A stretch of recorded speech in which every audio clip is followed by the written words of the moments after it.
to tonight's Sisterhood.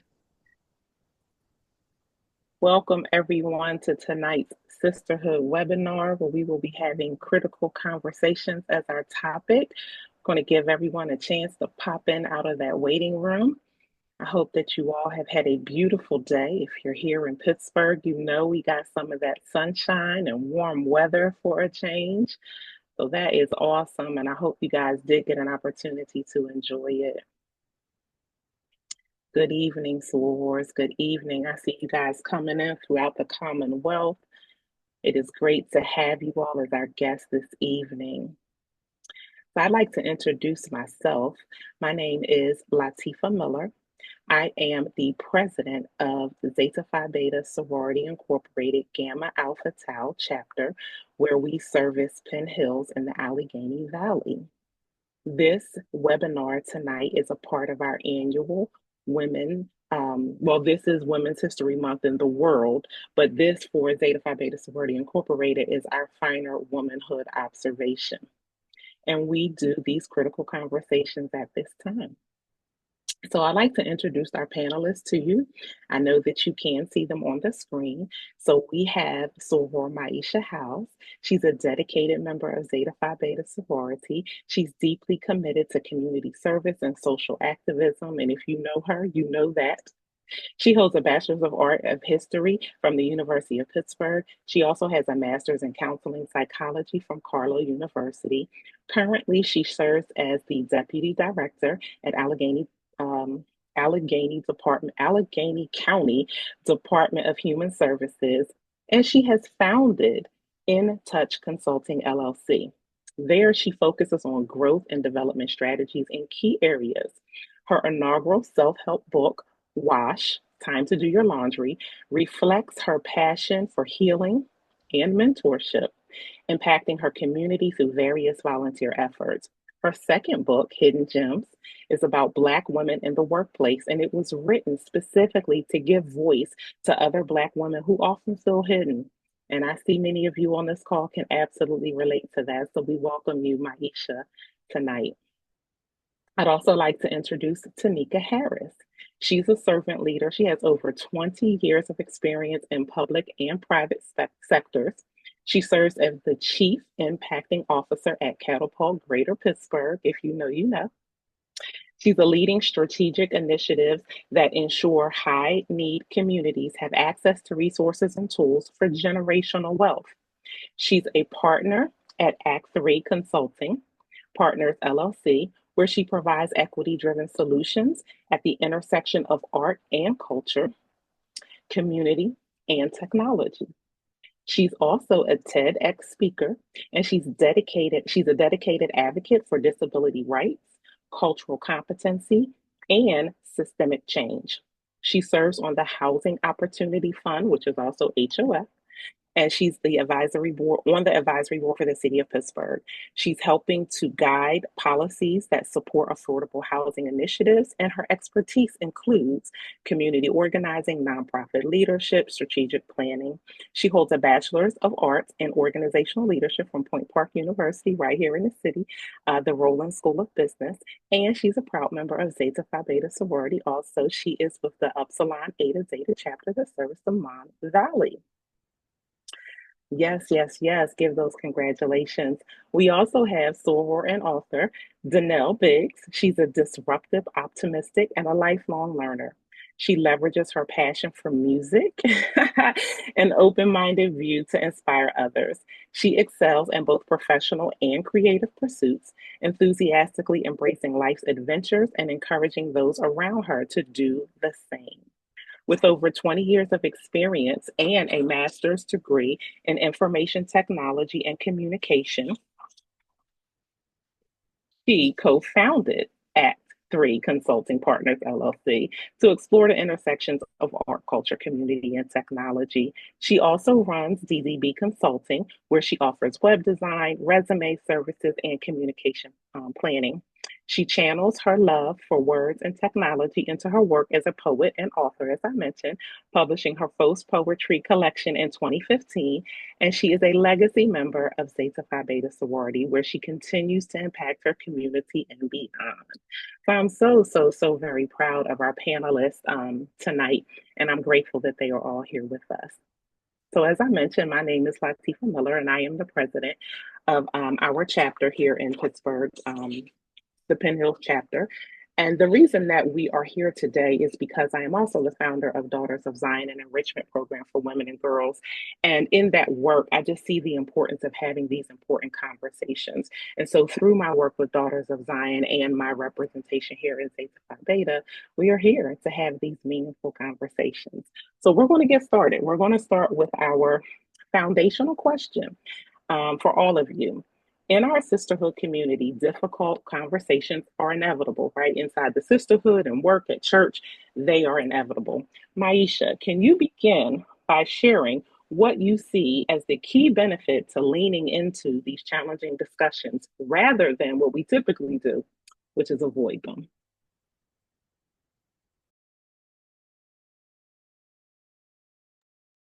All right, thank you. Initially, it said I couldn't unmute.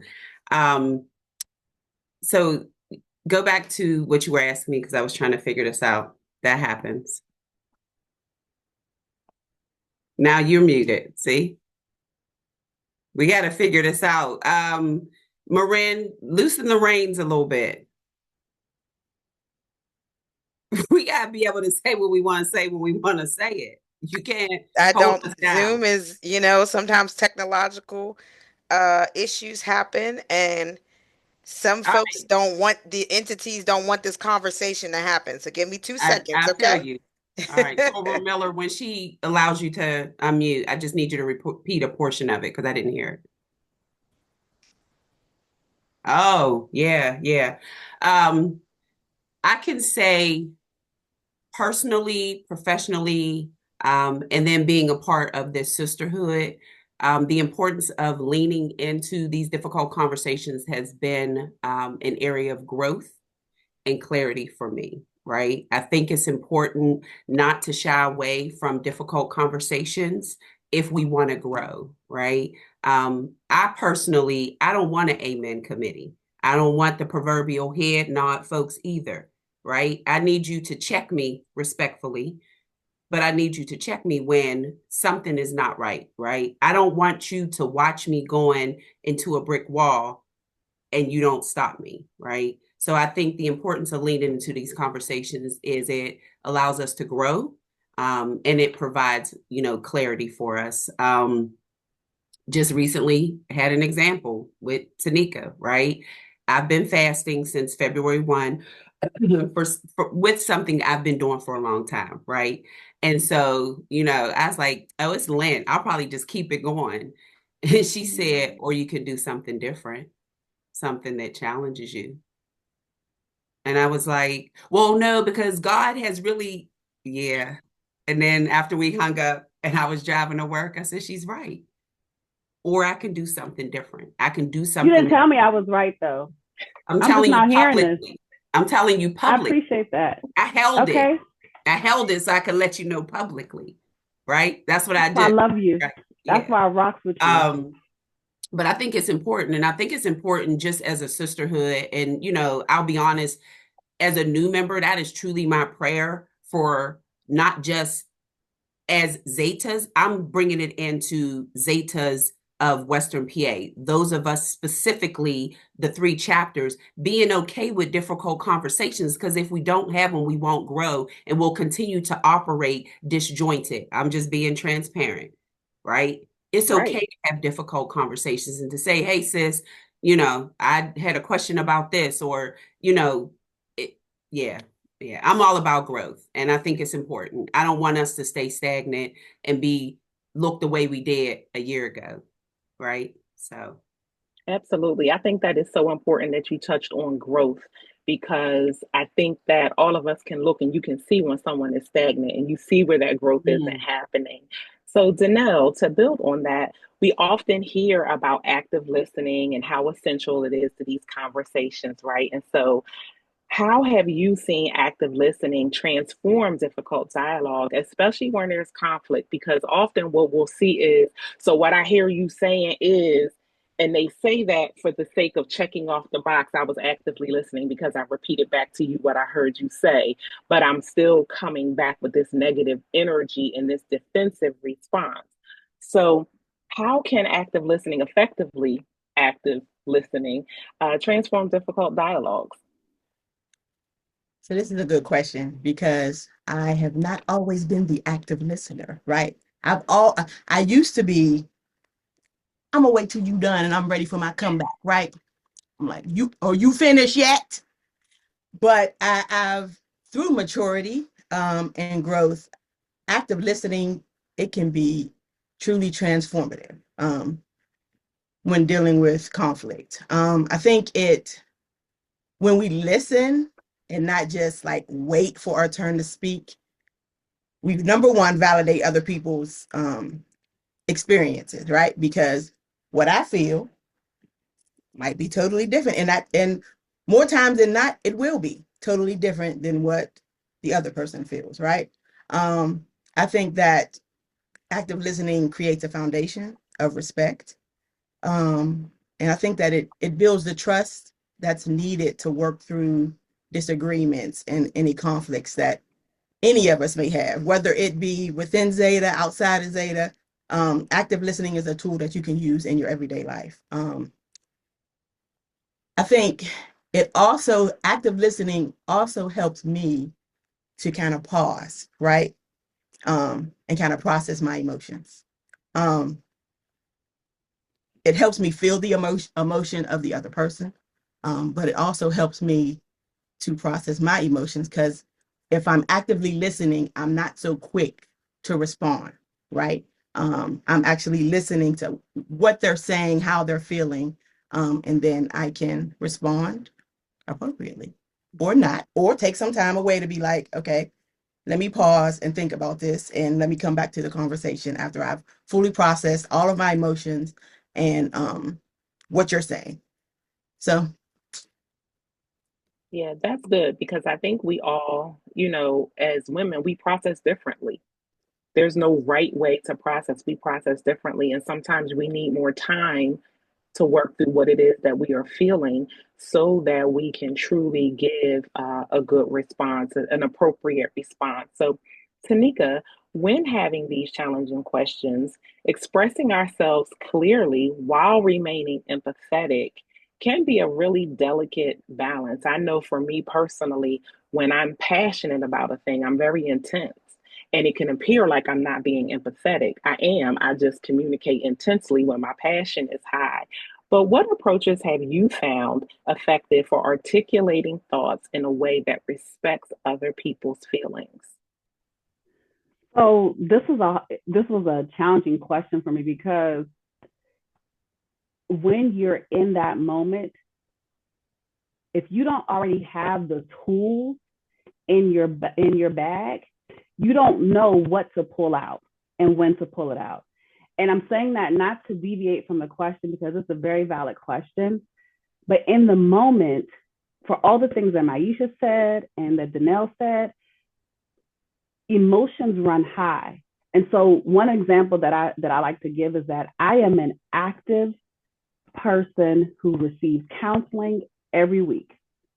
And if you know me, I'm in therapy every Monday at 1 p.m. Every Monday at 1 p.m. And that is how I am able to approach these types of situations because I am actively doing the work. If I am not actively doing the work and pouring into me, I won't be able to pour out the right thing. Because what will happen is I'll be pouring out my aggression, I'll be pouring out my negativity, I'll be pouring out my confusion. And so in order to even handle that type of situation, those to be empathetic and really be in the moment, but really to be able to center myself, the likelihood of any human being doing something like that is very slim because we are imperfect human beings. And the other thing is when you add ADHD to the situation. So you add ADHD to that situation, baby, it just heightens everything else because I will be in conversations with Denele and Maisha, and I'm like, right? Jumping in, playing double dutch, right? And it's no negative, it's not a negative thing towards them. It's my mind, my ADHD self that means no harm. God bless my heart. I don't mean no harm by it, but that's my way of showing I'm in agreement with you by speaking, by telling you, yep, and not matching, like, I'm not trauma matching, like, oh yeah, you're going through this, Maisha. Oh, but let me tell you what just happened to me. That's me being empathetic to you, but it's because of my ADHD, right? And so with all of that, there's a level of understanding. Complex human beings are very complex. And so there's work that has to be done beforehand to be able to be in those moments when these challenging conversations occur. And if you're not taking the time to do the work for yourself, like I've said it on social media many a times, yo, I got a therapist who is the bomb. I will share her with the world. Like, and I'm sorry, she's not a therapist, she is a psychologist. I will share her with the world. Like it is so important to do the work on yourself. It's not a selfish thing, but you got to do the work on yourself because the rest of us are dealing with you and all of your stuff. Like, it's not fair. It was no longer fair to subject the people that I love to all of my mess. It was not fair to them. And I didn't care enough about me. I went into therapy for them.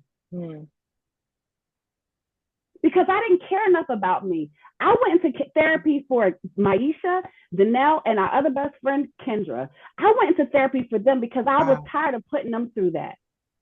Thank you. Now, but what ended up, you're welcome, boo. But what ended up happening though, is that I got blessed. She's like, thank you, because I was tired. Too. I was tired. Listen, Linda. I was tired. We was like, I love her, but I gotta take a break. I'm gonna need you to go handle this. Yeah. Listen. Yeah, I think that's so important though, because people are not self-reflective. And I think Maisha said it earlier, like you don't need a bunch of amen people that are just going to say yes. When you truly have a true circle that is for you, they're going to challenge you. They're going to address you in those places where you're stuck and you're hurting and you need to grow and you need to move. And sometimes we do have more value for our relationships than we do have for ourselves. Right. Sometimes we are motivated to do it for someone else instead of doing it for ourselves, but that matters too. Mm-hmm. That counts too. And I think sometimes in the sisterhood, I say all the time, if you know me and you talk to me about Zeta, I'm always challenging sorors. What's your why? What is your why? What's your root? What's at the heart of why you're moving the way that you are moving? And it's very clear often that we're not self-aware of what's actually going on with us. Mm-hmm. So I think that was really, that was transparent and it was transformative. I thank you for sharing with that level of insight, Tanika.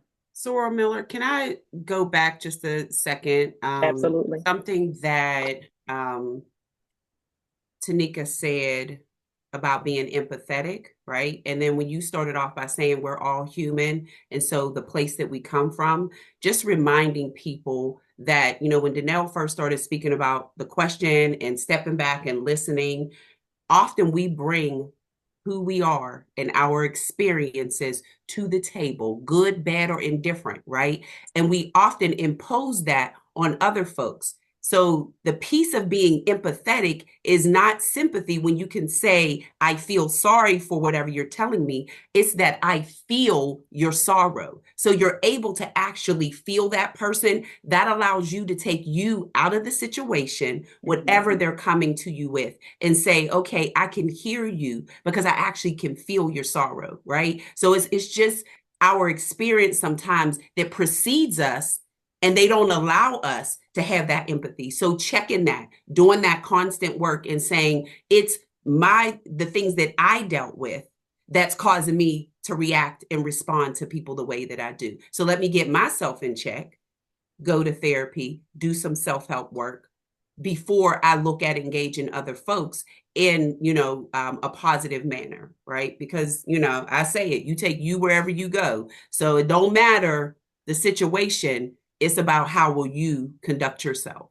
Absolutely, absolutely. And Maisha, you talk about this in your book, Wash. And this is not like a shameless plug, this is real stuff. In the book, We gonna Wash, shameless plug her book. We gonna in the shameless book, plug. Wash, it talks about that this is an ongoing journey. Like, you don't do your laundry once and your laundry's clean for the rest of your life. That's We right. do our laundry weekly, sometimes daily, depending on the volume of what we have going on. And so this work has to be continuous. And in the TED Talk that you all did with Point Park University, Tanika talks about the importance of where you come from, and how where you come from impacts who you are and how you show up. Right. And so we all show up differently, but we show up exactly as who we are with whatever baggage we're carrying, either from toxicity or just from our lived experiences. The way that you live your life frames how you see the world.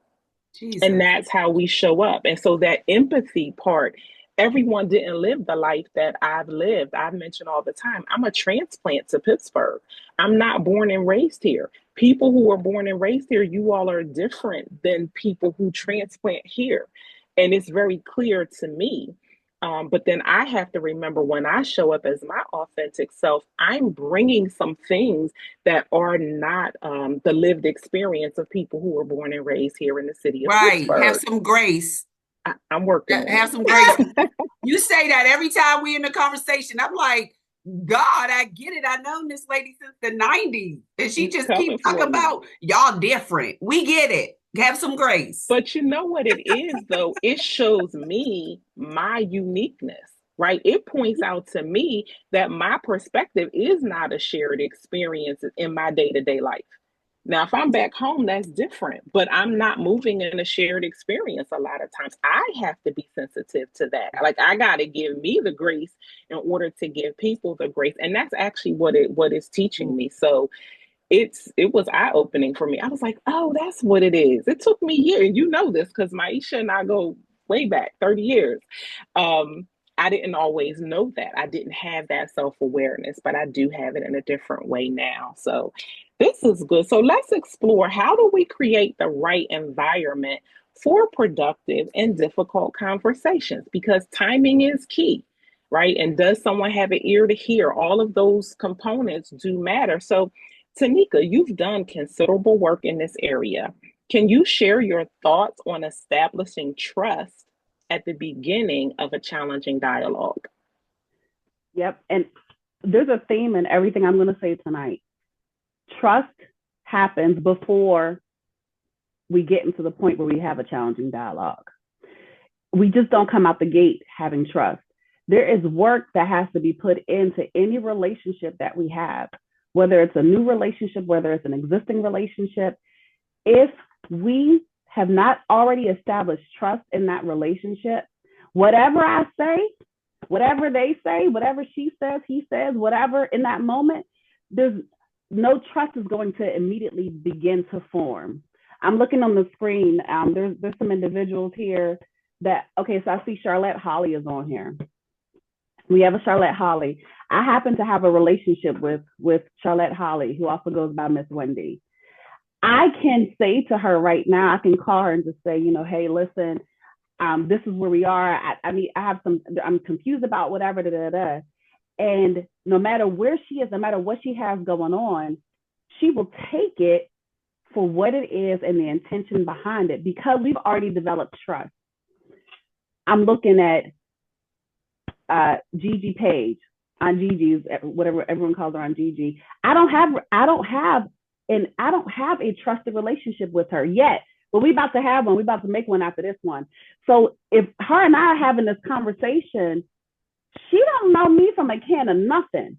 I can be coming to her having the best intentions in the world, and it means nothing because we have not taken the time to develop that relationship to be able to have any kind of trust. Trust is not something that you just throw out there. You don't just throw it, I'm going to throw it onto the wall and let it stick. Like, I like to do mind mapping and strategic planning, right? So we're going to just throw a bunch of ideas out there and see which one sticks. Trust is not that. Trust is work. There is intentional work that has to be done in order for any of us to get to that trusting moment. Quick story. First met Maisha, she called me that lady. I was this lady. I was a lady. Who is this lady? I was some old lady that didn't know me at all. And we started serving together. And as we served together, we grew together and we were growing together. And so I was no longer that lady, and she was no longer this lady who I knew like she could fast. If Maisha say she fasting, this girl is fasting. She don't play. She went like 8 months with no cheese. I was like, oh my God. Like somebody does that. I don't think I ever fasted longer than a week until I met her. Like she was like, Annie up. Like she had me going up with my things, right? And so in that relationship, we grew to learn each other's things. And she said to me one day, and so like without, through that growth, right?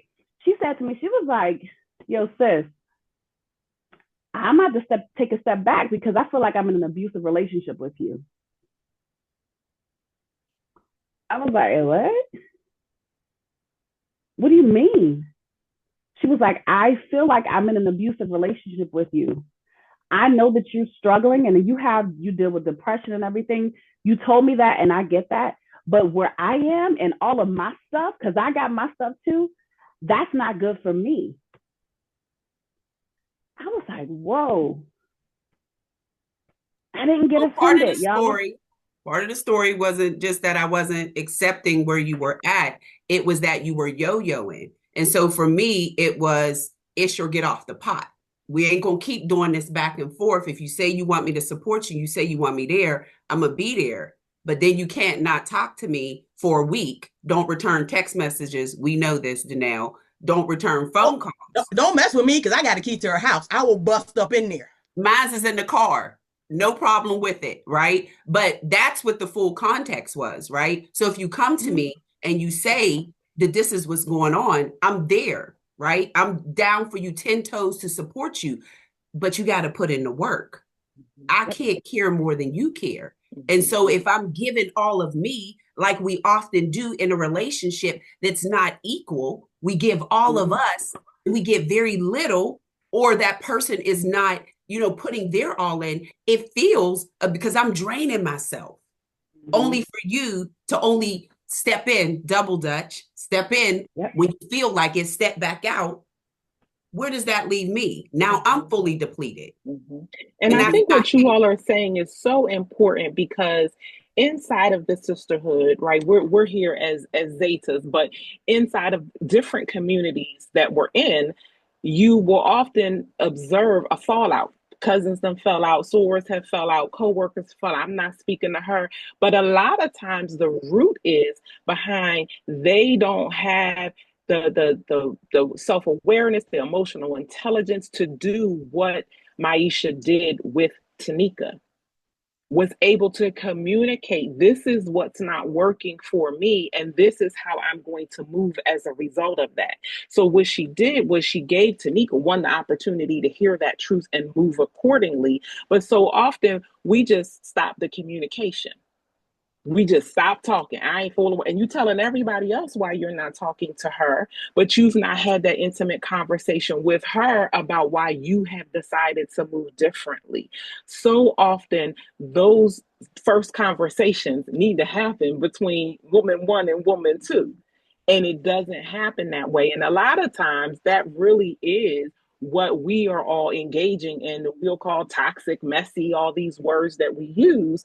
But it's usually a result of one woman not having the ability to communicate to another about why she has to make some changes for her own personal health based on what she is observing inside of her sister.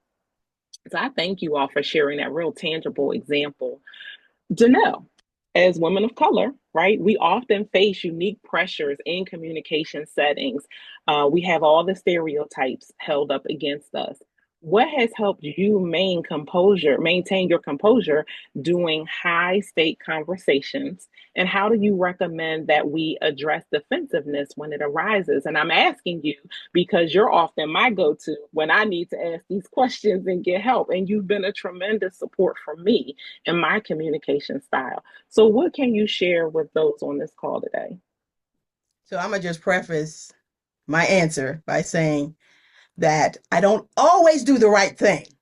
It's not always finer. My thoughts are not always finer. So sometimes if I'm real quiet, it's because my thoughts are not finer. What is you doing? That's my what is you doing? What is you doing? So I know that a lot of times as women of color, our tone is scrutinized a lot, right? I know that I tend to come off as passionate. I like to call it passionate. And a lot of times my daughter would be like, why are you screaming? And I don't realize that I'm elevating my voice, right? So I think that I think being true to yourself, right? So I think that even though our tone is scrutinized differently than other women, I think staying true to yourself um, is key, such as Soror Tia says, authenticity is key. Um, and I like to identify my own triggers and acknowledge the emotions that I'm bringing to the table. So if somebody comes to me, let's take Soror Latifa. She comes to me with a situation. I'm a question asker. So I ask a million questions, right? Um, so I'll try to just kind of ask her questions that are outside of the box or from another perspective. Because she might come to me upset about something. And I'll ask questions like, did you think about this? Have you thought about that? Have you thought about that? Um, do you know why you're feeling the way you're feeling?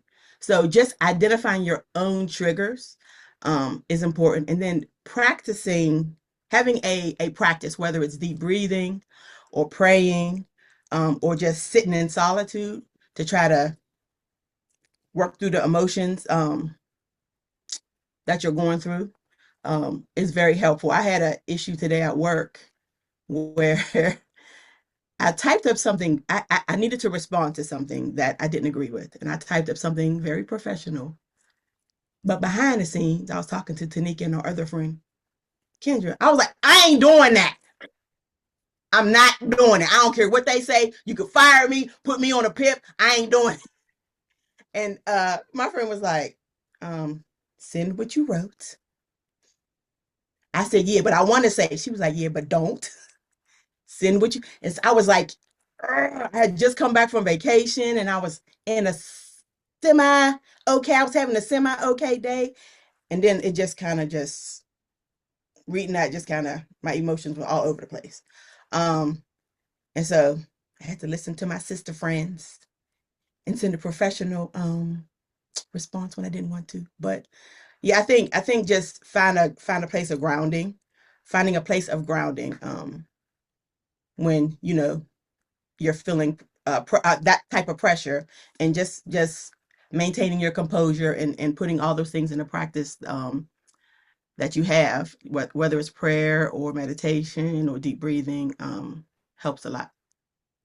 I think that's good. And one of the things that I've heard throughout our conversation so far this evening is I don't hear any conversations about us isolating and falling away. And so, in that moment that you were having, you shared your truth with trusted friends and you were able to walk through that. I think sometimes our aggressive energy comes because we think that I can process through all of this by myself inside of my head with myself. And there are times and places where you don't have access to anybody else and you do have to do that work by yourself.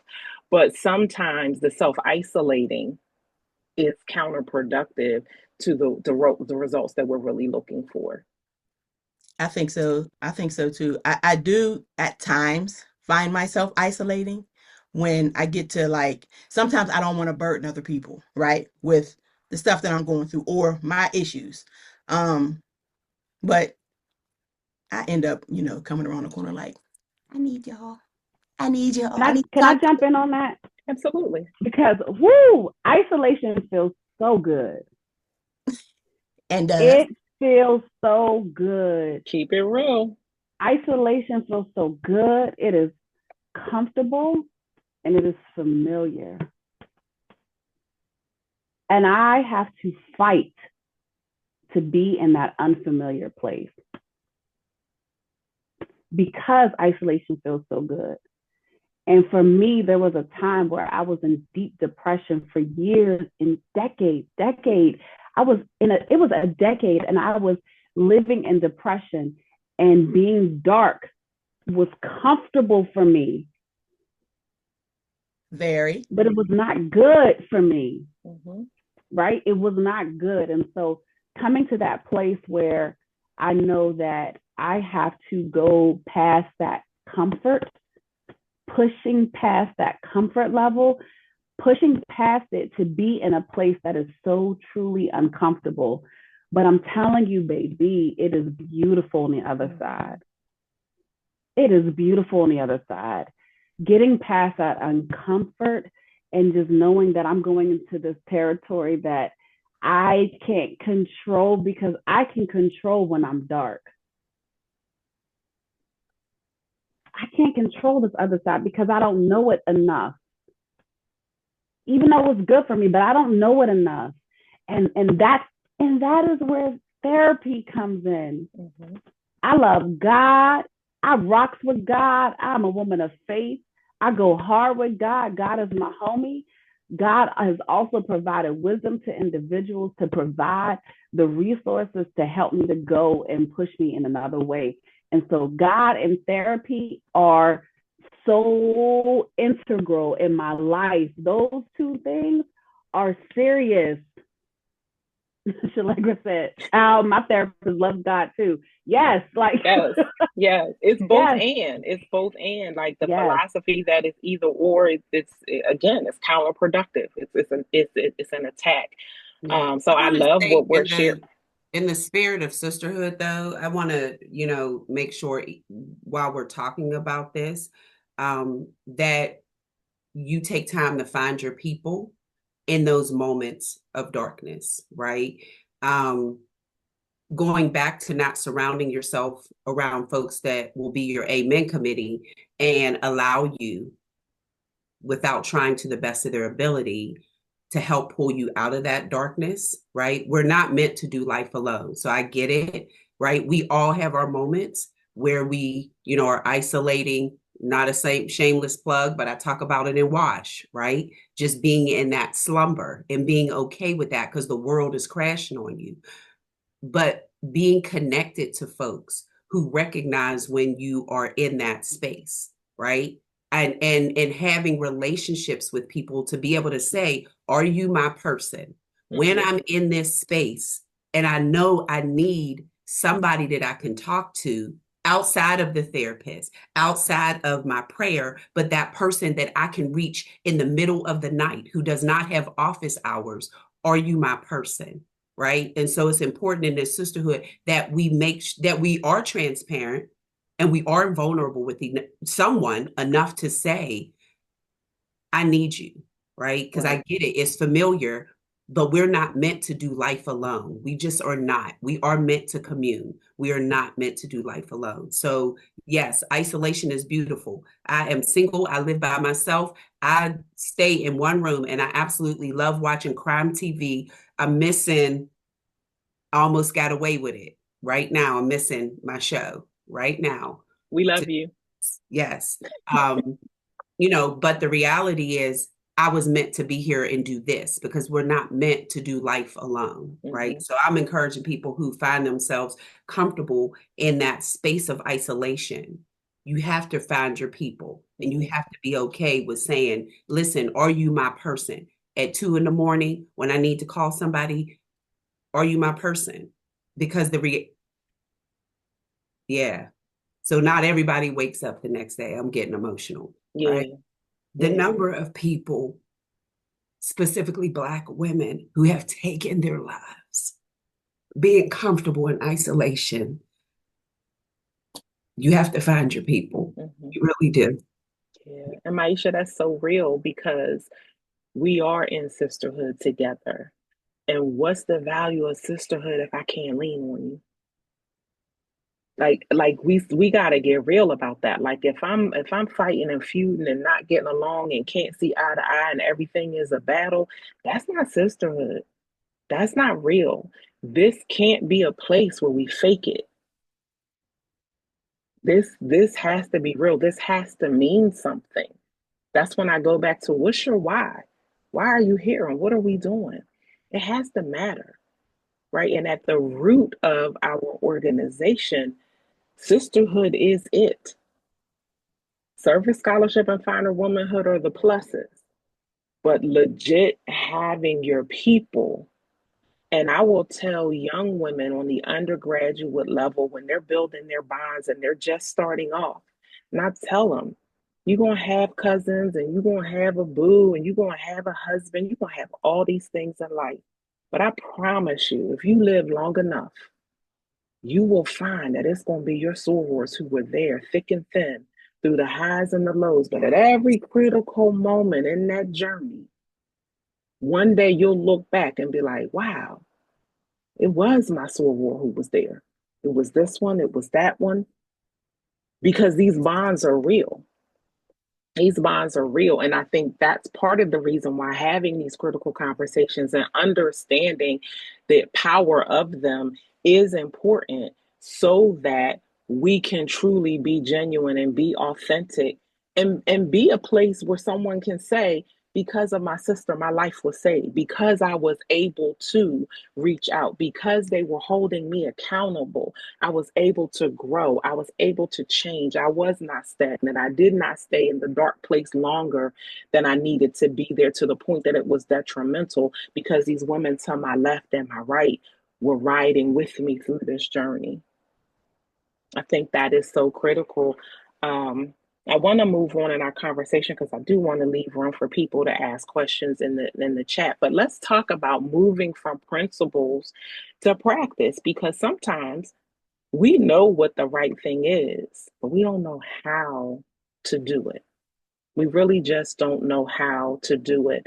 Um, so, Denele, what specific actions that you haven't already talked about have you taken that effectively demonstrate patience and composure during conflict?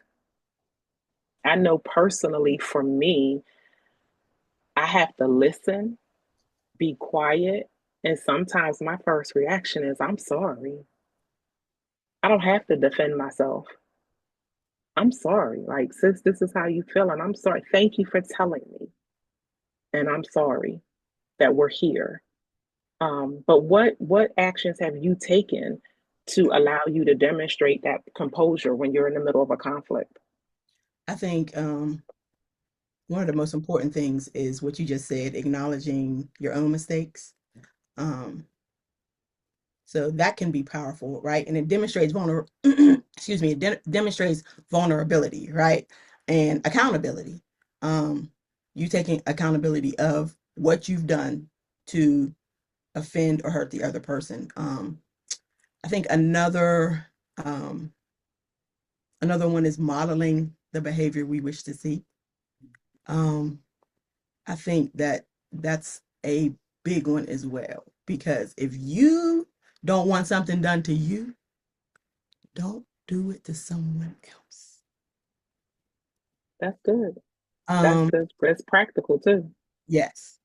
And I think overall patience, right? You have to have patience with people because we're not all the same, right? We all work differently.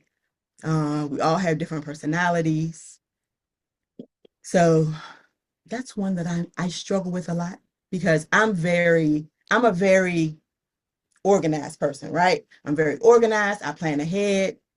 Um, but everybody's not Denele. Everybody doesn't work like Denele. Everybody is not a project manager. Everybody, you know what I mean? Like I'm very detail oriented, and it's something that I'm working on. It's not easy, but it's something that I'm working on. I think just patience, modeling the behavior you want to see, and then acknowledging when you're wrong. I think those are the most critical. Good. Thank you for that. Maisha, you talked a little bit earlier about triggers. Understanding our triggers is essential to managing these difficult conversations.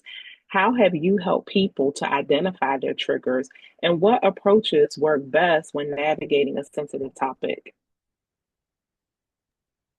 So I would say in my experience in supporting people with not just recognizing their triggers, but being able to navigate through those triggers.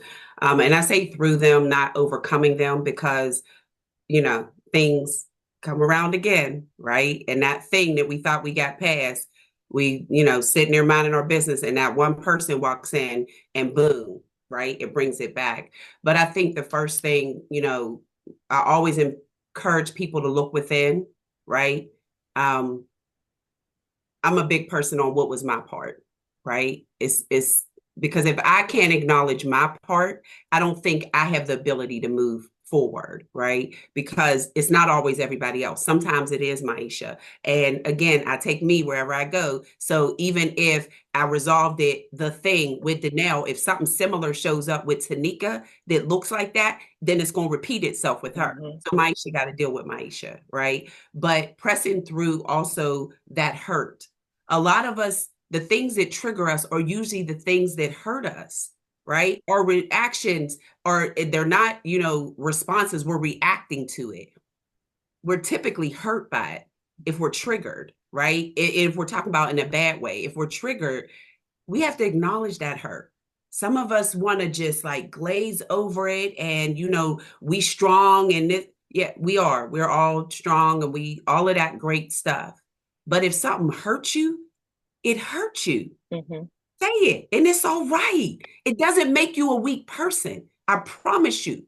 That humility actually makes you stronger. It gives you so much more power when you're able to be humble enough to say, that hurt me, right? And press through that and hopefully come on the other side with Mm-hmm. that person or that situation. But when we sit in that hurt, that trigger, I'm telling you, and it gets worse every time because you're wondering why that person clickety clacking along in life, knowing they should know what they did to you. They know their actions triggered you, but you ain't willing to acknowledge it because when you stand before them, you rough and tough. You're not vulnerable and humble enough to say, right? So I just listen. Just y'all got me started. I was sleepy when I got up on here. Anybody who know me know 7 o'clock is my bedtime. Denele asking me what's wrong. You okay? Yeah, y'all got me up past my bedtime. Mm-hmm. But I think what you're saying is so important. We run from hurt.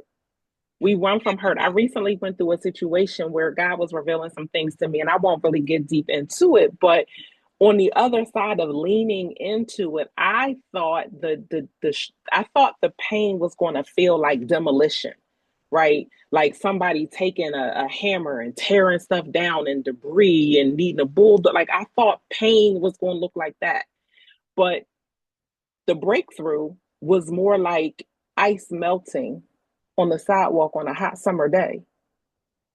It was freeing. It was freeing. And it was so much easier than I thought. And so sometimes I'm sharing that to say, sometimes we don't want to face our hurt and our pain and we don't want to admit it because we think it's going to hurt. And it is going to be difficult. Like what I went through was difficult. It was not easy, but it was not as laborious and hard and devastating as I perceived that it would be. And I was able to just move through it and get on the other side. And on the other side was so much freedom and so much relief. And so the point that you make about not wanting to face our pain, I think that's a real obstacle, right? That's not necessarily the root of this conversation, but it's a very real thing that I'm sure everyone on this call can relate to. Everyone on the call can probably relate to it. So, Tanika, sometimes we do get stuck in emotional aspects of conflict, and you talked about it a little bit earlier. How have you successfully shifted conversations towards finding a solution rather than dwelling on the problem?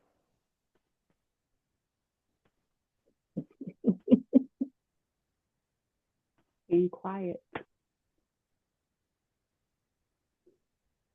Being quiet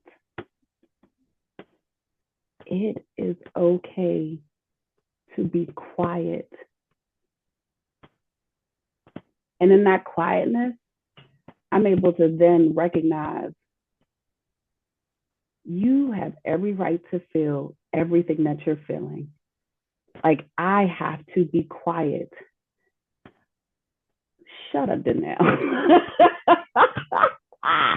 I know, but it's the truth. No, I promise you. I said she sat back like this and then raised up like Miss Sophia. I said we about to get a monologue in Listen, 5, 4, 3, 2. If y'all don't know, Tanika drama is a drama. She used to act. So She all of is, this, we she laugh is an all the time. artist. She's so dramatic. Leave her be. She's fine. Go ahead, panelist Go ahead, Tanika. baby. Go ahead. No, but it's the truth though. Like I am all, we are not monolithic people. Like, I am all of those things. But it is okay to be quiet and to sit in it. And that's really where I was going earlier when I talked about the isolation, because that isolation feels good, but that don't mean it is good for you. It feels good. It feels like I want to be there. How many of y'all have been in relationships that was not good for you? Right. I stayed in things way too long because it felt good. It did. It felt good. He did not say we was going to be doing this. So don't. This ain't relationship talk. Say don't. Sisterhood.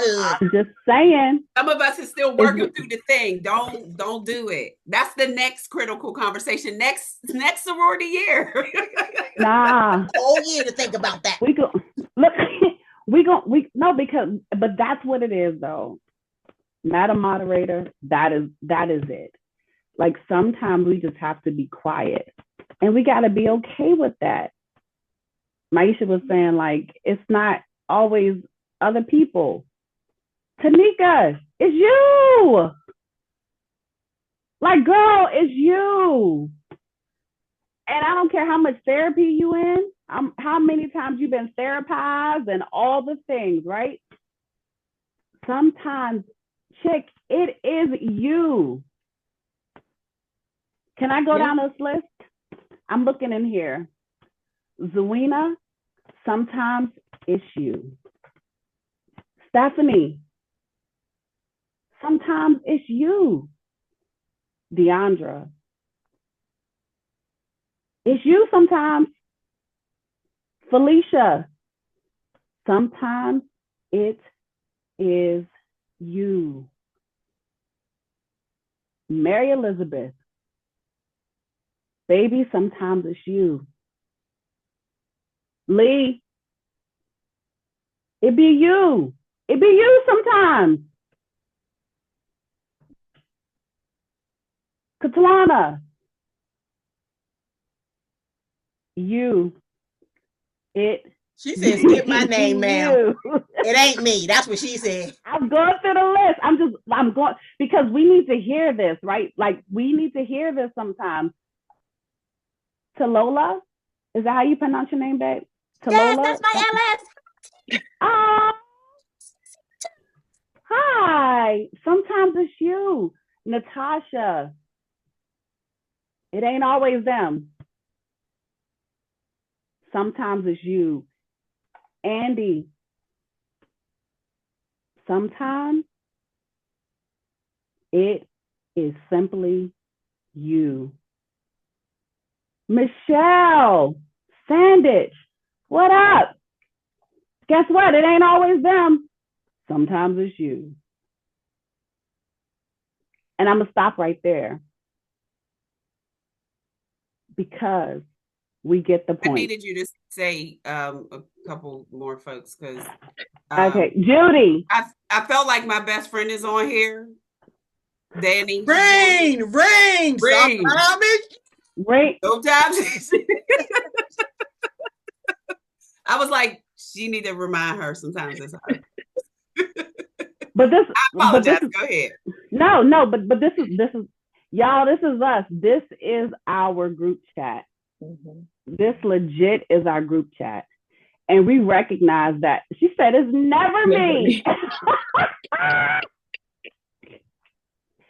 It's never me. But that's the thing though. But think about this, y'all. Like we are always in these places, and it's like, like why aren't you da-da-da-da-da-da? Like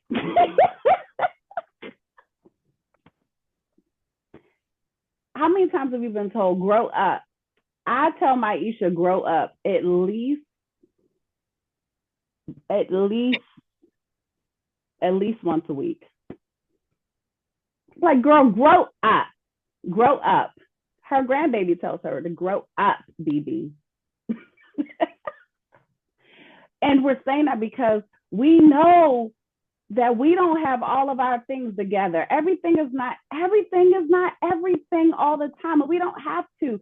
We just got to show up our authentic selves. And sometimes our authentic selves need some work. All the time. Not sometimes, all the time. Sometimes it needs work, right? And so I'm expecting, Denele, I'm expecting you to be like, talk. Oh, shoot. Y'all, I that call is her my Tonk. nickname. That's her nickname is Tonk. So I'll be like, Tonk, I'm going to need you to get it together. Or reel it in, because you're doing the most. Like, you're going to have to do it. Like, girl, bring it in. And I think it's so important because, and Maisha mentioned it earlier, we always bring ourselves to the table, right? The work is constant. It doesn't stop. We don't get to a place where we have arrived, right? We should be growing. We should be maturing. We should be moving through life and changing and developing as a result of the life that we're living. That's the real goal. That's the real goal, right? When we're talking about, I really want to be my authentic self, who I am now. Maisha mentioned earlier, who we are today is not who we are next year. Next year, we're not having this same conversation because this conversation has changed us. We've all transformed and developed through this conversation. And so we're going to show up different tomorrow. And the next time we hit that critical moment or a difficult conversation, we're going to think about it differently. As we move forward as women, we're going to think about the women coming behind us. We're thinking about our legacy. We're thinking about the tools and the resources that we are providing to those who are coming behind us. And we want to give them more tools and resources than what we may have had. Like, that's the real goal in this work, that we're growing and developing and we're getting better throughout the process. I have one last question, again, just in the interest of time, and I'm going to ask you, Maisha, and that question is, well, I have more than one question, but this specific question is, I done asked you what time, because I know. I'm going to start thinking. What follow-up approaches have you found most effective for strengthening relationships after navigating through disagreements? And the reason I want to ask this question is because I do believe that the people on this call are going to move differently. And so when they face a difficult conversation, now we've had that conversation, we opened ourselves up a little bit. Now we have to strengthen, right? And Tanika mentioned it, how you have to build relationships. Sometimes we're hitting conflict with strangers. I'm not spending that time getting to know you and your personality and your ins and outs. I'm just working with you and we just clashing and making a mess together. But now that I have this confidence to have a critical conversation, how do we strengthen the relationship afterwards? So I think it's not just about how do we strengthen that relationship. If we look at relationships in general, just constant communication is key, right? Validating that person, coming back around, not just having that one conversation and resolving that one issue, because we know things can happen again. And you don't want to be in a place where you haven't nurtured that relationship. So when something else happens, you're really back at square one because you're trying to figure out how to address it again. So having those transparent conversations, having those follow-up, building relationships don't happen overnight. You really have to work at building relationship. Tanika talked about trust, right? Being empathetic. All of those things have to happen in a relationship. So for me, if I have, and I've had to have them, right? Even, you know, and I can say even so beyond my relationship with you, with Tanika, with Denele, with my best friend Rain, who's on here, people I've been in relationship with for a while, right? I've had some conversations as a newer Zeta with some other Zetas. It wasn't just me coming to them with a conversation and then I don't ever say anything to them again. I'll mess around and send you a card saying, just thinking about you, because I'm nurturing the relationship, right? And that's real. I do it. Tanika's pulling out her card. I do it, right? Because true relationships, you're trying to really grow and build with that person. Authentic relationships, right? So it's never one and done when you're building a relationship with someone, right? So That's good. that's me. That's I'm good. gonna come back around, you know, and I'll mess around and make you talk to me. So for those who I've been doing that to, I, you know, now you know my secret. I make you talk to me. Yeah. She will. She absolutely will. I think this is awesome, right? We're just getting started, but I really hope that this conversation has caused everyone to kind of pause and think and reconsider how we're moving, how we're showing up, how we're interacting with each other. Again, this is about sisterhood, but this is because we want to be finer women across the board. We want to show up as our authentic selves in ways that people are like, I want to interact with her again.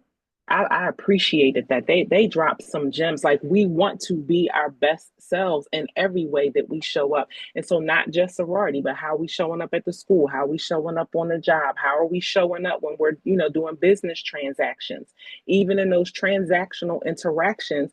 If we're doing that inner work, then how we show up is going to impact how that relationship is going to go, even if it is a one-time relationship versus an ongoing relationship.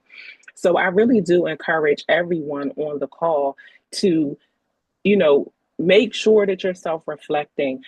Those of you who registered for this webinar, we are going to follow up with an email. Well, I will definitely provide contact information. I will provide links to the books of those of us who are authors on this call so that you can follow up and find ways to get different resources.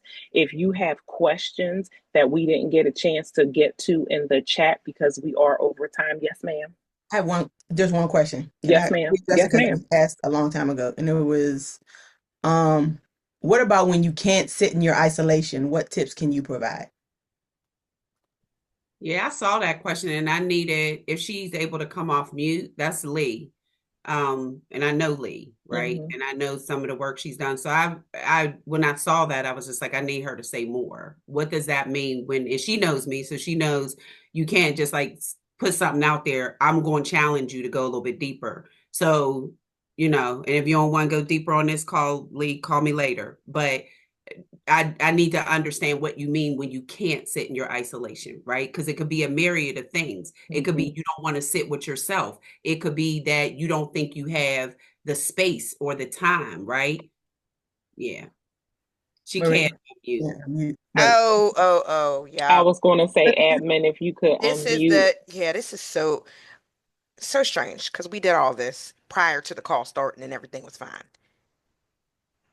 And I know Lee has done the work. So that's what I'm trying to understand when she says when you can. But in the time that she's done the work, and when I say the work, when she went through the Wash Workshop series, some significant things have happened in her life. So now I need to better understand what she means when she says she can't sit in isolation. Hello, And can you so, hear me? yes, ma'am, we sure can. Let's go. So I was taking it back to a lot of times, there's people who like to be isolated, like to be on their own. What about for someone? I'm starting to notice sometimes I don't like to be alone. If that makes sense.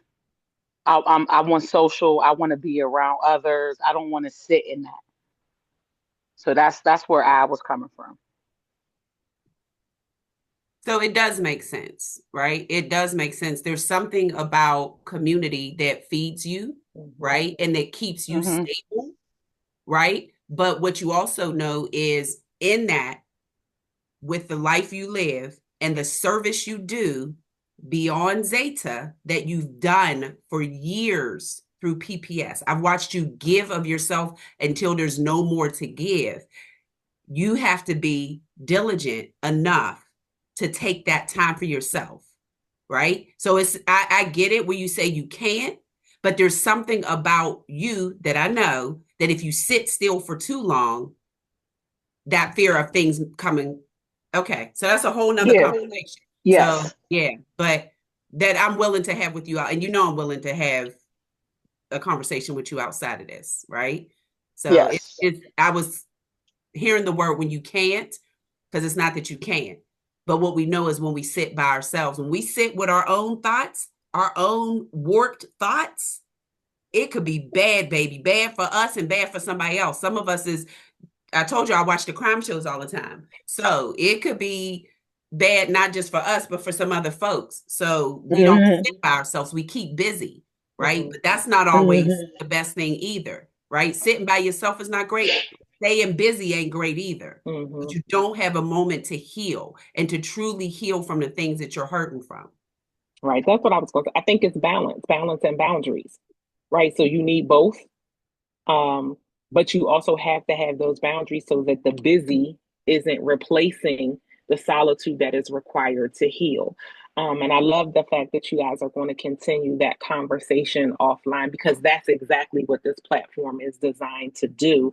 Um, and then, Lee, I would also add sometimes with those people that you trust, right, within that circle of trusted individuals, sometimes we have to be vulnerable and say, I need to do something. I want to do something. Can we get together for dinner in 25 minutes? And it's not planned out and it's not structured and it is impromptu. And some people might say, no, I'm not available, but somebody else might say, yes, I sure can. I need it too. And so you have that impromptu dinner that wasn't on the schedule and wasn't the planned event, but it is the support and the community that you need in the moment, and the community that's going to give and take and pour back into you and not just take from. So I think all of the things are definitely important. I think this conversation has been amazing. I'm so thankful to our panelists for joining us tonight. Thank you for our producer behind the scenes who has helped make sure that we had all the things together. I thank you so much for our guests, for you all joining us and celebrating our annual Finer Womanhood Observation by engaging in this year's Sisterhood webinar, which is Critical Conversations. And again, special thanks to the panelists and thank you to all of the members of Gamma Alpha Tau Zeta chapter that supported this initiative. We will be back. I'm looking in the comments and it's clear that maybe annual isn't quite enough. So thank you all for that feedback. Thank you for your time and good night, everyone. Bye, y'all. Bye, y'all. Thank you.